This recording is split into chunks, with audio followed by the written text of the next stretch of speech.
Hey, what's going on, Lakers fans? D-Mac here. You can follow me on Twitter and Instagram at DMac_LA. Will the Lakers keep Stanley Johnson? We're going to get into that in just a second, but quick reminder, for up-to-the-minute Lakers news and rumors, be sure to hit that subscribe button, hit that notification bell, and if you want to see us post even more Lakers content, smash that like button. And as always, I want your takes down below in the comment section. Today's Lakers 24-8 question of the day. Should the Lakers keep Stanley Johnson for the rest of the season? Let me know down below. Do you like what you've seen from him? Let me know down below in the comment section. And for all latest Lakers news, head over to alllakers.com.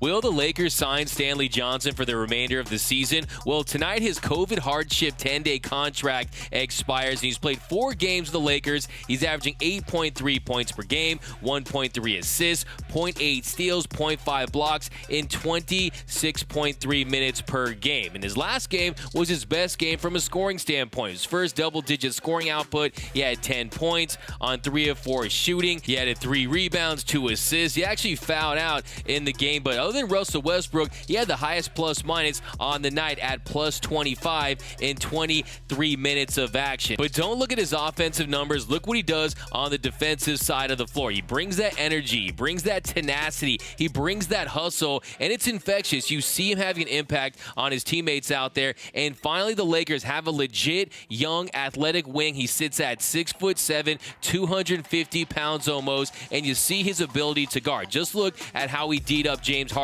on Christmas Day. That effort is outstanding. And yes, your effort's going to be different when you're on a 10-day contract and you're trying to get signed for the rest of the season. You're trying to prove that you weren't a bust as the number 8 pick back in 2015. And I remember covering Pac-12 hoops back in 2015 when he was at Arizona, and he was supposed to be the guy that was really bust-proof. And a lot of that was because of his ability to play defense. He's long, has that 7-foot wingspan. He's from Southern California. He's a modern-day product. Went to Arizona, and that's why he was supposed to stick in the league, because he was so athletic and he committed to that side of the floor. And I think that could be his calling card for the remainder of his career. If he can continue to improve his jump shot and continue to be a more efficient scorer, he could be that ideal 3-and-D guy that teams around the league covet right now. So will the Lakers sign him for the rest of the season? Well, one, they trade away Rajon Rondo to the Cleveland Cavaliers for Denzel Valentine, and Valentine's contract isn't guaranteed. So the Lakers could cut Valentine and sign Stanley Johnson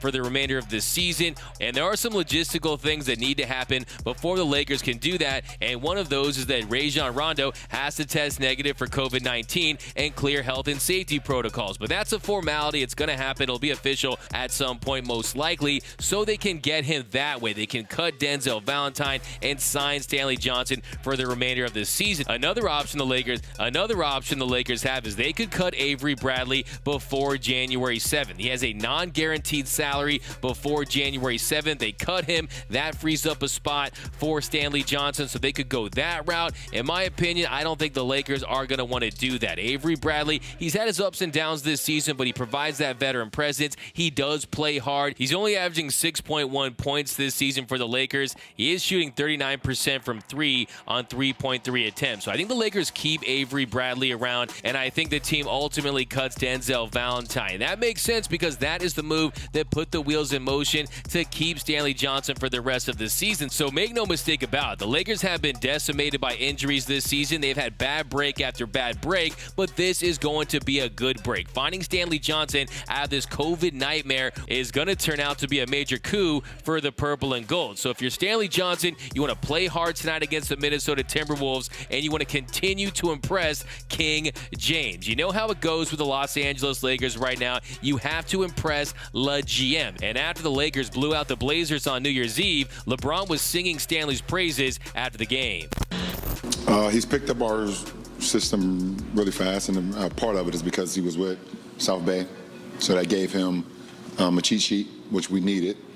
And he brought in some toughness at the wing position, and also some defensive toughness as well.